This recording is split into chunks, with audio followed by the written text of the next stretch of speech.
Hello student.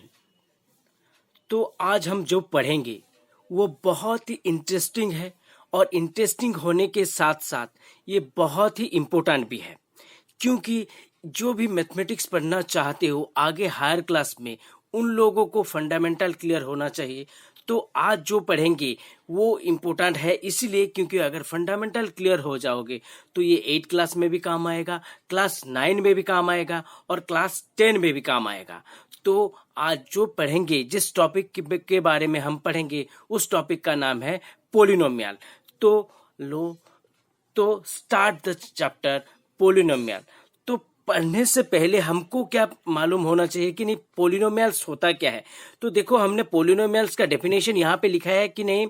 मान लो तुम्हारे पास 3, 4, 5 term है, तो जब इन टर्म सारे को क्या करेंगे, हम कनेक्ट करेंगे। तो कैसे कनेक्ट करेंगे कि नहीं, उसको कनेक्ट करेंगे बाय एडिशन और बाय सब्सट्रैक्शन। तो जो चीज हमको मिलेगा वो होगा हमारा पोलिनोमियल्स। जैसे कि हमने लिखा है, देखो कि इफ 2 और more than 2 terms are connected by addition और subtraction we got a polynomial. So in this case हमने कुछ एग्जाम्पल भी लिया है। मान लो हमारे पास पोलिनोमियल था, क्या पोलिनोमियल था, कौन सा बना था कि नहीं, 2, 4 टर्म है। मैंने 4 टर्म लिखा हूं। एक है देखो 15x⁻³ और एक लिखा है मैंने 9x⁴ और एक मैंने लिखा है 37x⁵ और एक लिखा है 9x⁷। तो ये मेरे पास 4 टर्म है। मुझे इस चारों टर्म को अभी क्या कराना है, कनेक्टेड कराना है। तो एक दूसरे से कनेक्टेड होगा कब कि जैसे कि मैं इसको अगर सारे चारों टर्म को अगर ऐड कर दूंगा तो ये मुझे कनेक्टेड मिल जाएगा। तो मैंने इसीलिए वहां पे एडिट किया। तो 15x⁻³ plus 9x⁴ plus 37x⁵ plus 9x⁷। तो ये जब कनेक्टेड हुआ तो मुझे जो मिला, जो चीज मुझे मिला, ये सारे चीज जो मुझे मिला, तो ये एक पोलिनोमियल हुआ। उसी तरह मैं इन सारे टर्म को क्या करूंगा, सब्सट्रैक्ट करूंगा। तो सब्सट्रैक्ट करने के बाद देखो हो रहा है क्या, 15x⁻³ minus 9x⁴ minus 37x⁵ minus 9x⁷।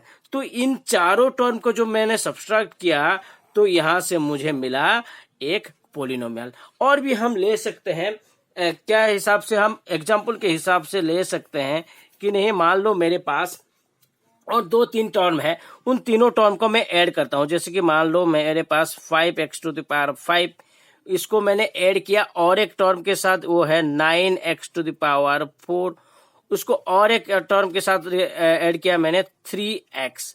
तो ये जो मुझे मिला ये कहलाएगा एक पोलिनोमियल।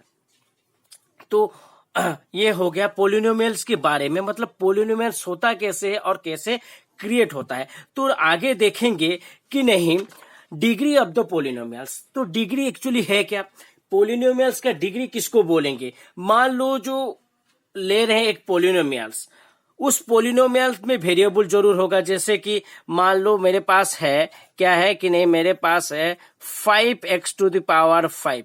ये 5x⁵ में देखो वेरिएबल है x। क्या है, वेरिएबल है x। इसी तरह बहुत सारा वेरिएबल होगा यहाँ पे। तो उसी वेरिएबल को सारे को देख रहे हैं, जिस वेरिएबल का सबसे हाईएस्ट पावर होगा उसी को बोला जाता है डिग्री ऑफ द पोलिनोमियल्स। तो डेफिनेशन के हिसाब से हमने लिखा है the highest power of variable of A polynomial is called degree of the polynomial. इसको समझाने के लिए मैंने एक लिया है पोलिनोमियल। जैसे कि मेरा हो गया है 7x⁴, 3x⁴ minus 4x⁴ plus 25। तो ये एक पोलिनोमियल्स हो गया। इन सारे को देखने के बाद देखो यहाँ पे x⁴ है, यहाँ पे x⁴ है, यहाँ पे x⁴ है। तो इन सबको देखने में x⁴ जो है ये सबसे ज्यादा पावरफुल वाला है और जो सबसे ज्यादा पावर है। तो कितना पावर है, कितने पावर है, 4। तो इसका जो डिग्री होगा, डिग्री हो गया 4। और एक एग्जांपल लेते हैं जो कि है 9x⁵ plus 27x⁹ minus 18x⁵ plus 17। तो इनको जब देखते हैं, देखो यहाँ पे भी वेरिएबल है x⁵ का है और यहाँ पे भी वेरिएबल है एक्स, यहाँ पे भी वेरिएबल है एक्स। तो सबको देखना है, सब वेरिएबल को देखना है जिसका हाईएस्ट पावर होगा। तो यहाँ पे हमको क्लियरली दिख रहा है कि नहीं, एक्स का जो पावर है 9, ये सबसे ज्यादा पावर है। तो इसका जो डिग्री हो जाएगा वो होगा 9। उसके बाद डिग्री पता होने के बाद हमको डिपेंडिंग अपॉन द डिग्री कि नहीं, पावर के हिसाब से एक पोलिनोमियल के कितना पावर है, 5 है या 2 है या 3 है या 1 है, उसके हिसाब से हमने क्या किया है कि नहीं, जो पोलिनोमियल्स है उसको हमने डिवाइड किया है। कहाँ पे डिवाइड किया है? एक तो हमारा होता है कि नहीं, लीनियर होता है भाई, एक है लीनियर पोलिनोमियल और एक है क्वाड्रेटिक पोलिनोमियल और एक है cubic polynomial. Linear, quadratic and cubic polynomial. तो अभी हमको देखना है कि नहीं, लीनियर पोलिनोमियल्स कब होता है, क्वाड्रेटिक पोलिनोमियल कब होता है और क्यूबिक पोलिनोमियल क्या होता है।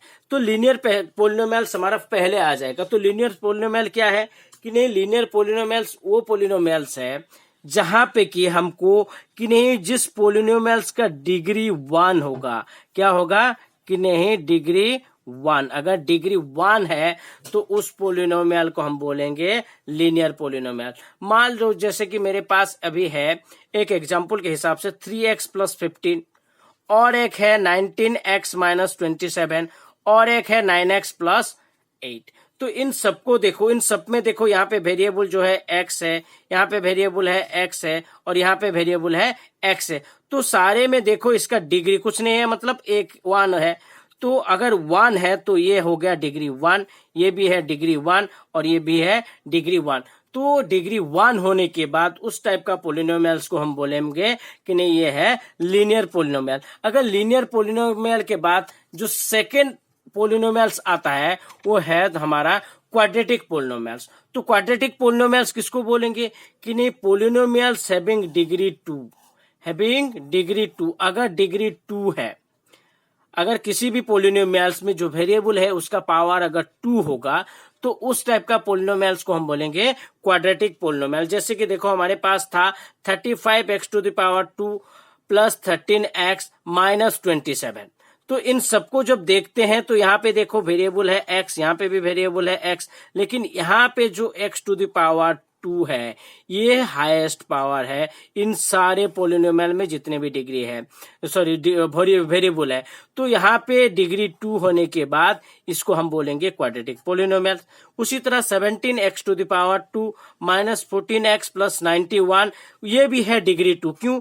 क्योंकि यहाँ पे जो वेरिएबल है x⁻² और x, इन सब में से x⁻² जो है ये ज्यादा मैक्सिमम पावर है वेरिएबल का। तो यहाँ पे 2 पावर है, इसीलिए इसका डिग्री हो गया 2। और एक एग्जांपल देखते हैं 4x⁻² + 19x - 31।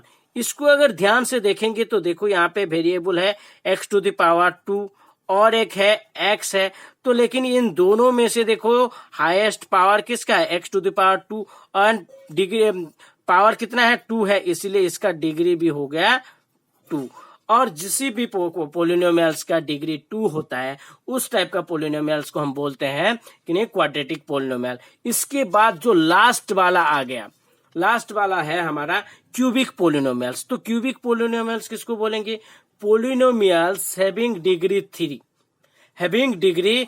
जिसी भी पोलिनोमियल्स का डिग्री 3 होगा, इसका मतलब उसमें से हमको निकालना होगा कि नहीं कितना वेरिएबल है, उस सारे वेरिएबल को देखना होगा और सारे वेरिएबल में से सबसे जिसका पावर ज्यादा होगा, अगर पावर 3 है तो उस टाइप का पोलिनोमियल्स को हम बोलेंगे क्यूबिक पोलिनोमियल्स। तो हमारे पास यहाँ पे एक एग्जांपल की तरफ से है, देखो 99x⁻³ 25x⁻², 7x - 13।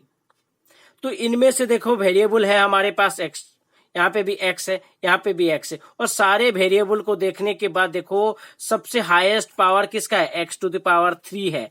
तो यहाँ पे हमारा जो पावर हो गया, कितना पावर है, 3। तो डिग्री इस पोलिनोमियल्स का डिग्री हो जाएगा 3। अगर डिग्री 3 है तो इस टाइप का पोलिनोमियल्स को हम बोलेंगे क्यूबिक पोलिनोमियल।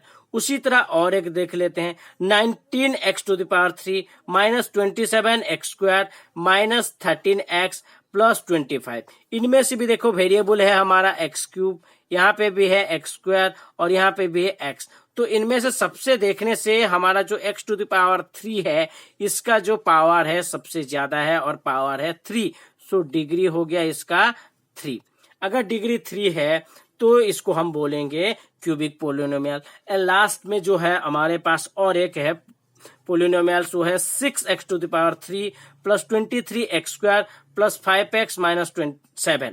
तो इनमें से भी वेरिएबल है हमारे पास x, यहाँ पे भी है x, यहाँ पे भी है x, लेकिन सबसे ज्यादा जो पावर है वो है x⁻³ और x⁻³ है, इसका मतलब डिग्री हो गया 3। अगर डिग्री 3 है तो हम उस टाइप का पोलिनोमियल्स को बोलेंगे क्या, इन्हें क्यूबिक पोलिनोमियल।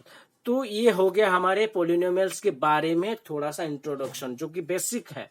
और इसी बेसिक को अगर पता होगा तब जाके तुम लोग आगे हायर क्लास में तुम लोगों को हेल्प होगा कि नहीं क्वेश्चन सॉल्व करने के लिए कि नहीं। अगर तुम लोग नहीं पहचानोगे पोलिनोमियल्स है क्या, उसके बाद कितना टाइप का पोलिनोमियल्स है, क्या वो लिनियर है या वो क्वाड्रेटिक है या क्यूबिक है, तो अगर इसको पहचान लिया तो सब कुछ हो जाएगा। तो आज के लिए इतना ही। Thank you.